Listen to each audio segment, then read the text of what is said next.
Hello there, welcome to Genesis Models. My name is Bobby Waldron, and in this video we're going to be starting a brand new step-by-step video build of building the A-18E Super Hornet by Hasegawa 1/48 scale. Absolutely stunning kit this is. It's been around for a while, but it's still, really good for its age. We've got some really cool decals to go in this one, some really hard to kind of put on there, really big decals to sort of deal with this one. In this step-by-step, we're going to be covering everything. I've got a whole bunch of resin to go in here, so we're going to be tackling the resin. We're going to be weathering cockpits. I mean, you name it, we're going to do it. Building, filling, sanding, scribing, the decals, we're going to cover them. We're going to spray a load of stuff on this, doing all sorts of techniques with spraying and getting all sorts of cool weathering effects with that. going into the weathering stage, and we're going to be sort of messing around with all sorts of pigments, enamels, natural metal finishes, you name it. We're going to pretty much cover it all in this. Now this is episode 1, which is free here on YouTube, but just to keep the lights on here and for me to keep producing these videos, you can go to Genesis Models website and you can subscribe for £3.99 a month or £39.99 a year, and then that way you get to see all these behind this sort of backstage, behind the scenes sort of videos, all the episodes of how to become a professional modeler. So without further ado, to get started with this step by step, we're going to have an inbox review of this kit so we can see what it is we're dealing with. Now I have already done an inbox review of this, so if you have already seen it, just fast forward past this and carry on with the rest of the step by step. If not, check this out, and we've also got some resin to show you as well.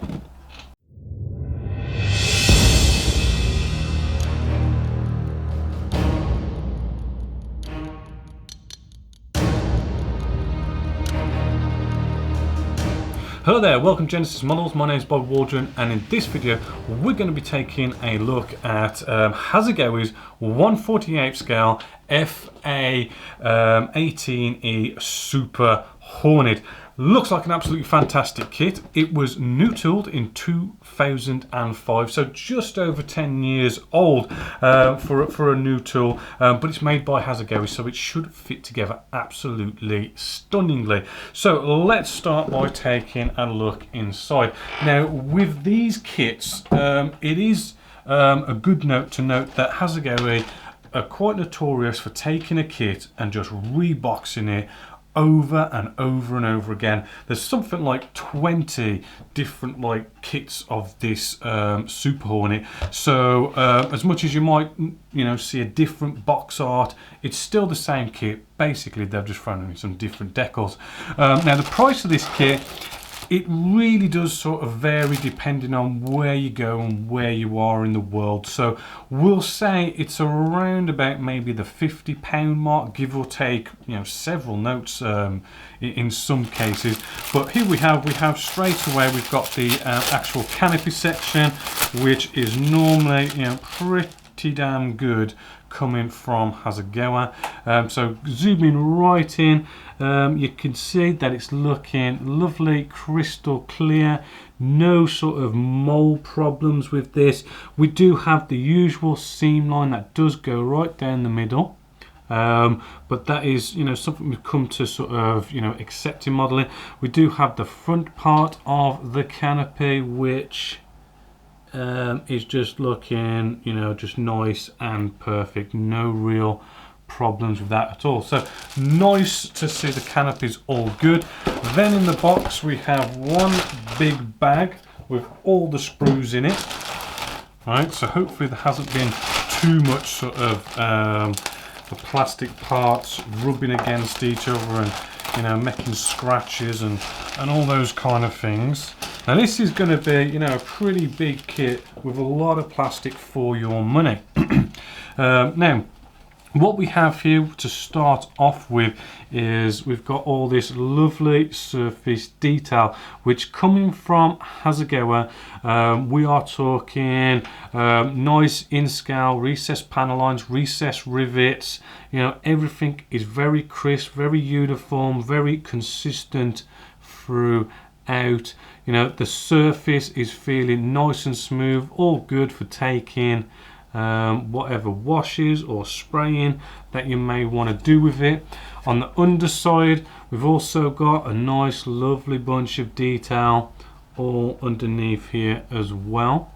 Inside the wheel wells we've got loads of detail on the bottom area, maybe sort of going up the walls. It's a little bit bland, but maybe a bit of scratch building, or maybe find out further on in the kit that there is something for it.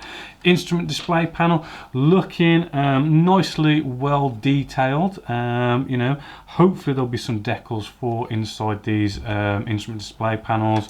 We also have our air intakes here, which sadly we've got ejector pin marks actually on the inside of the actual air intake. So you might want to be sort of sanding and filling these ejector pin marks.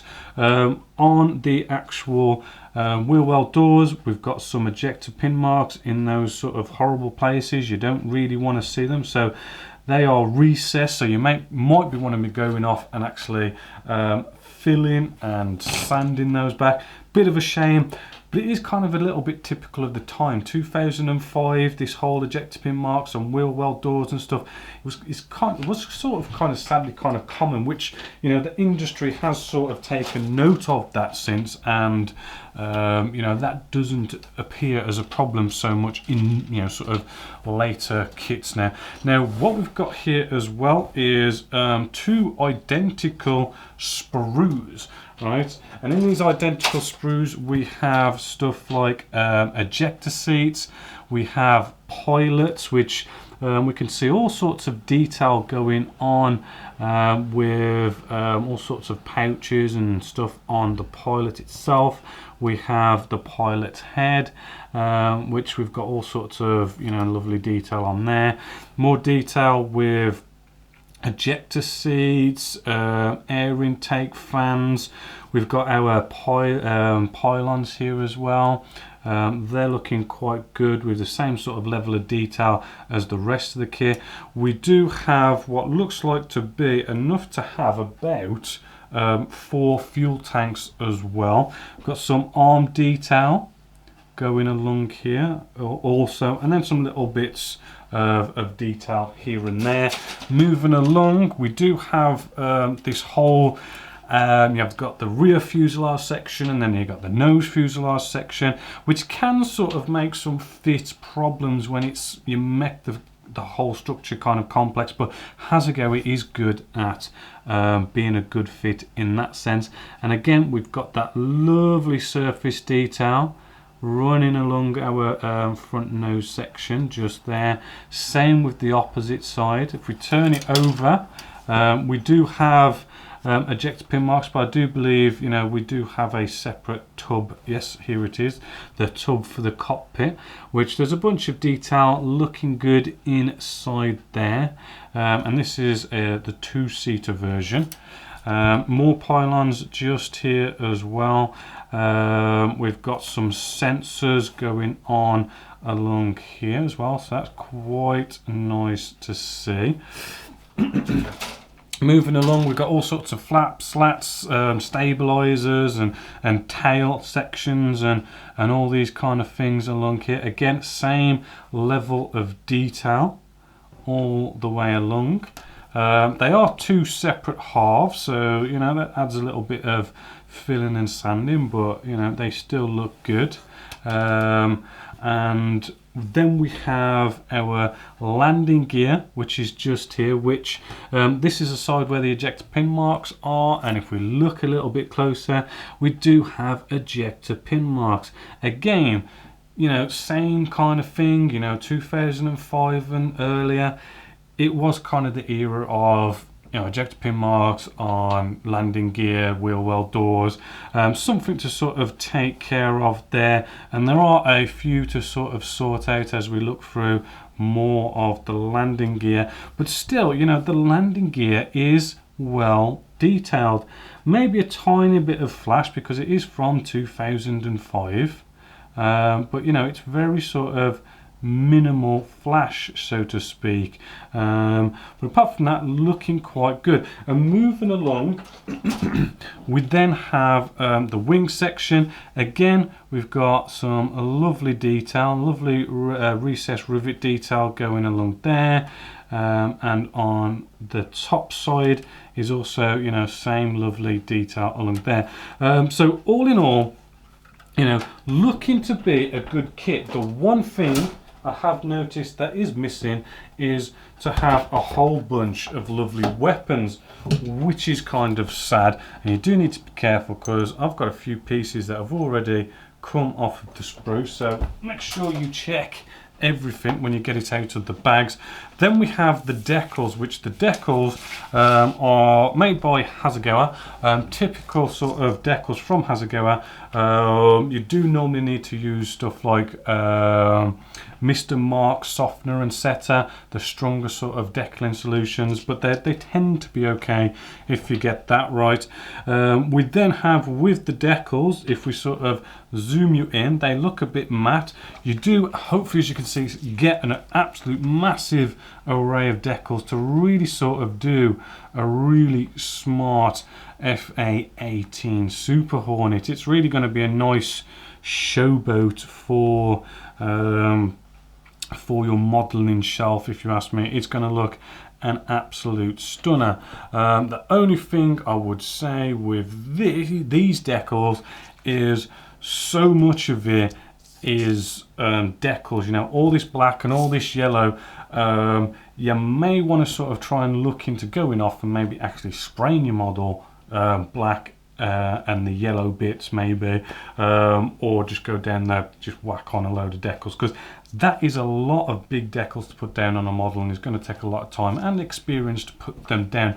But apart from that, you know, they would look really nice in the right hands.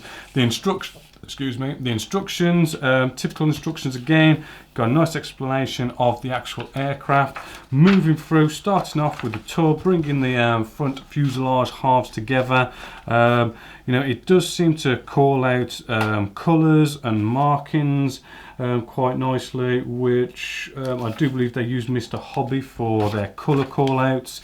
And it is just bringing the fuselage together, wings sections together, and then I do believe the problem fit that was with these kits was these sections just here where you've got the intake.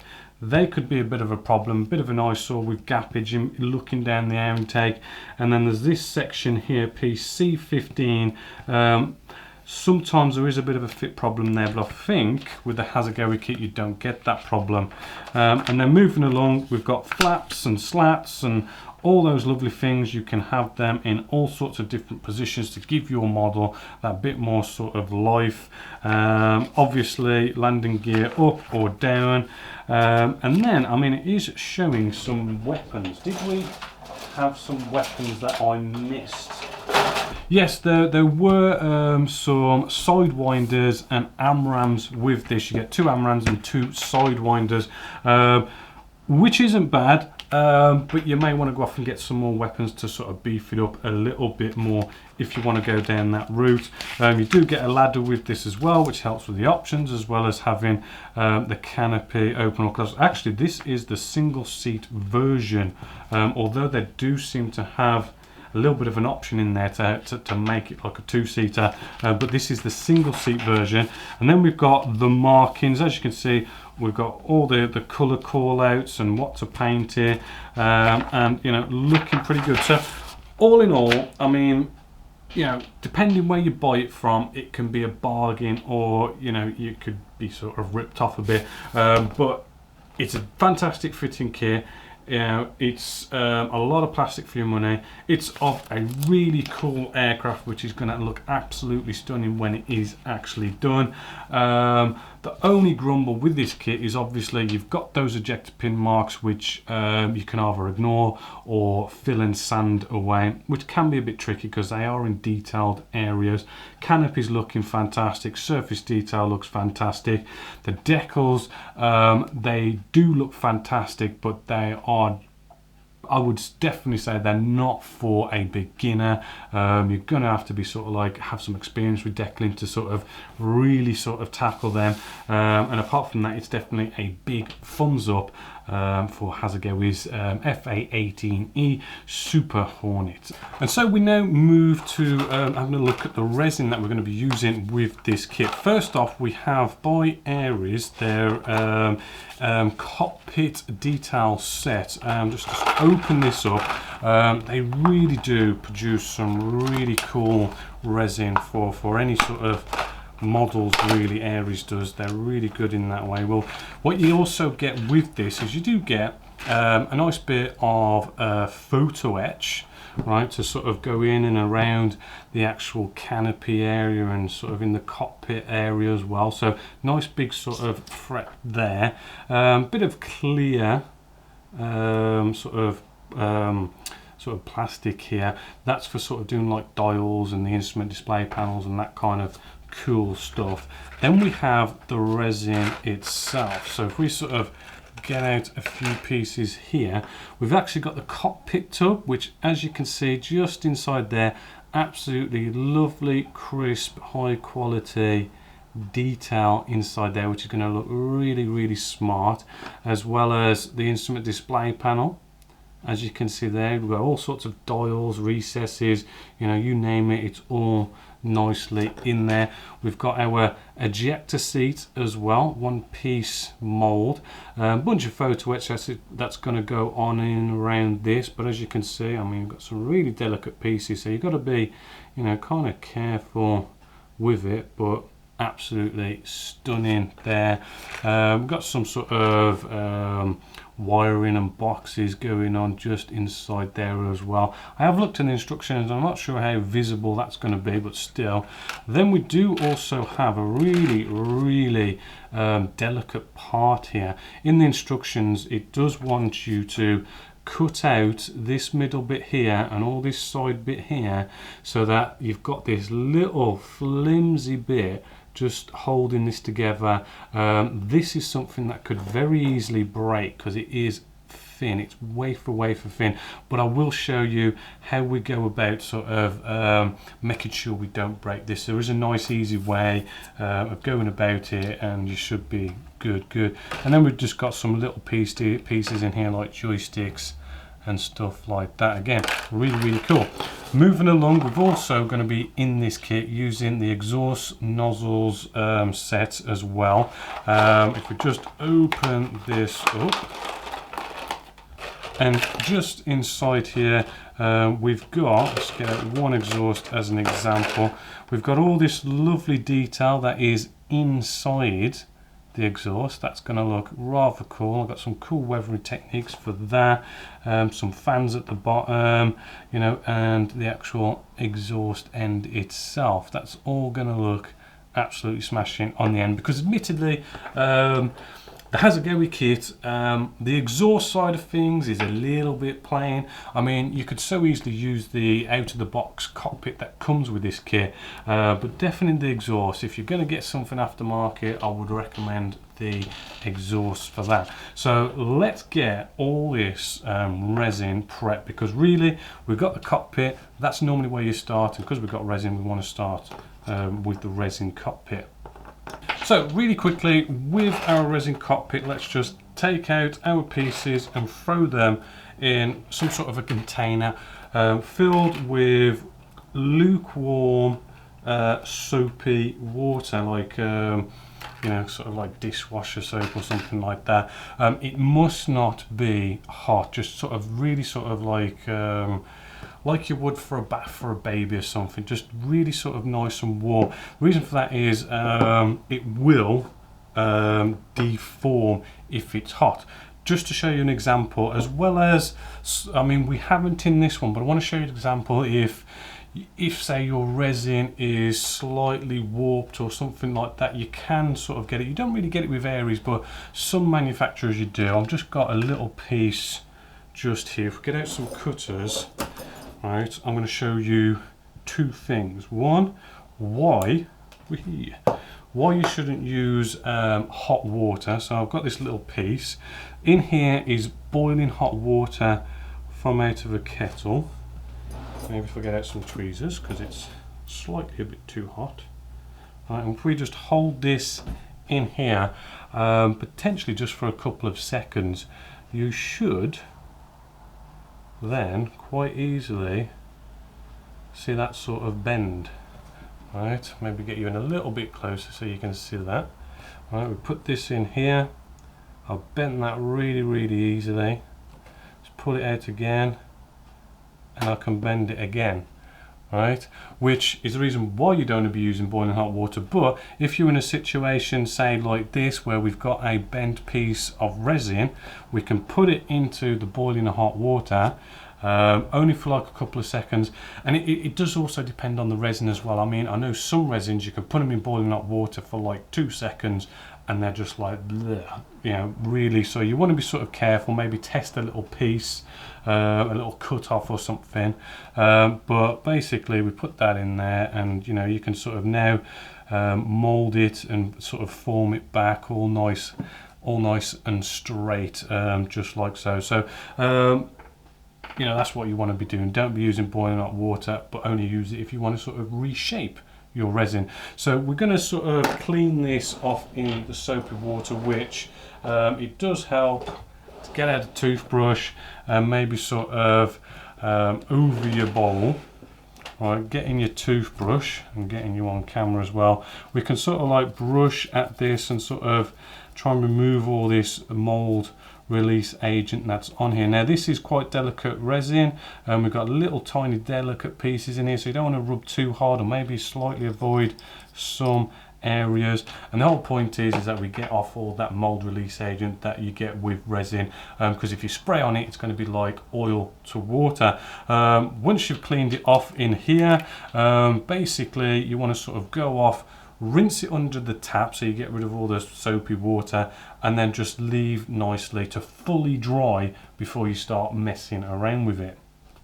And so moving along with our resin here, I want to start off with this bit of a tricky piece, because you know, it is, as I say, very flimsy, and we don't want to break it. Before we do that, I want to get this piece ready, which is piece 10.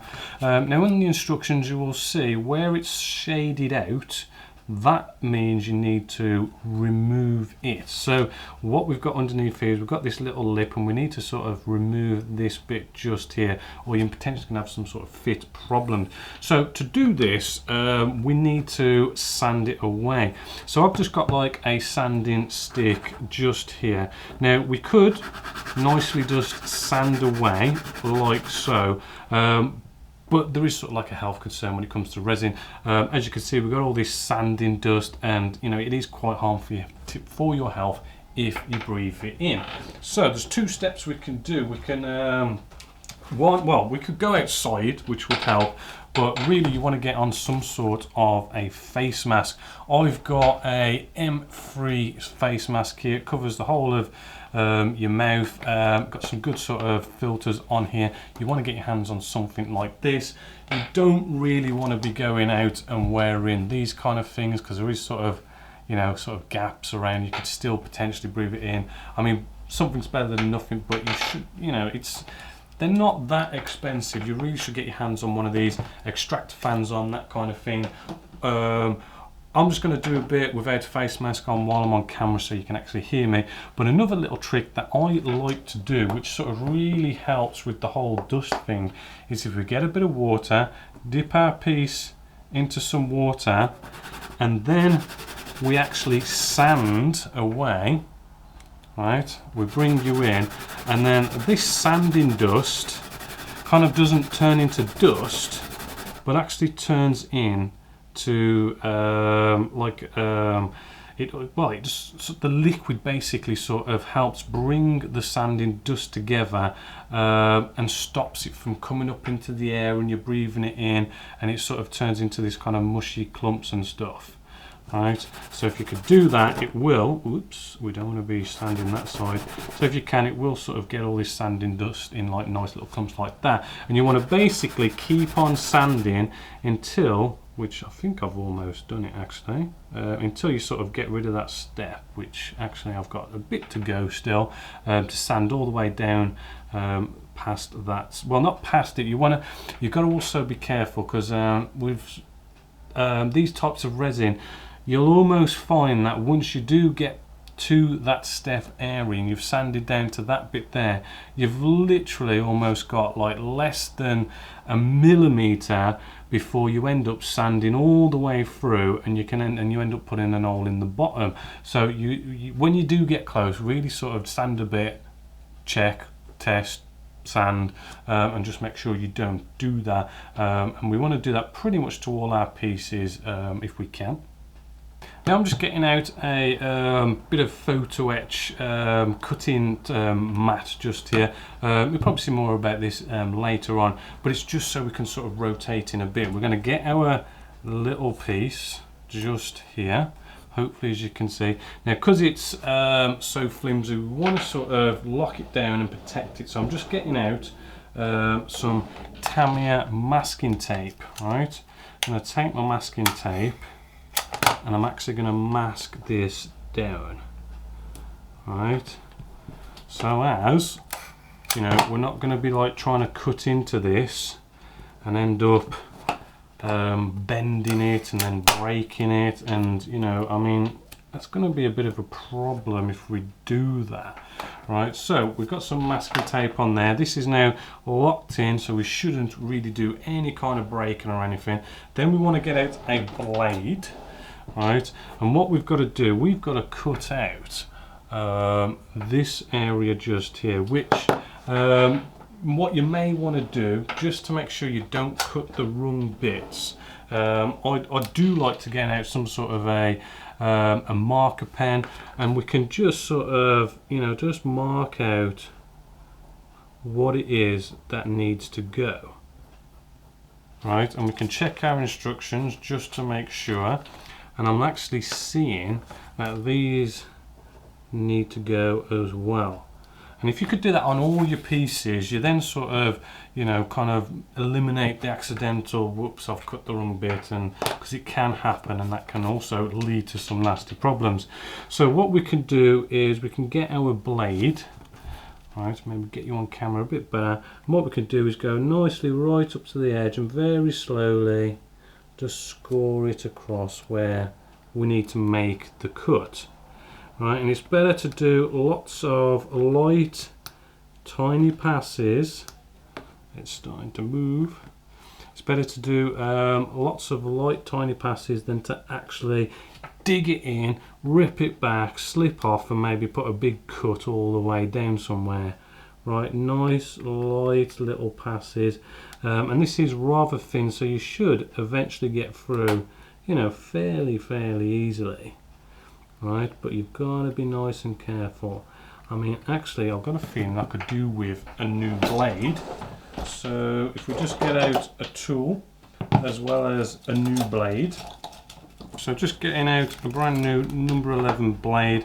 I'll just get some pliers, right, so we can just grab it quite easily and pop it off, and this way we're not sort of grabbing it with our fingers or anything like that. It just eliminates the chance of basically stabbing yourself rather nastily, and we can do the same when putting back on the blade. And having a new blade really does help. I mean, I see so many people, they're like struggling along trying to cut things with the blade, and then, you know, they're just making things harder. But when you put that brand new blade in, and it just cuts so much more nicer and better and neater and straighter, it's just all good. So I'm just going to carry on cutting around this piece.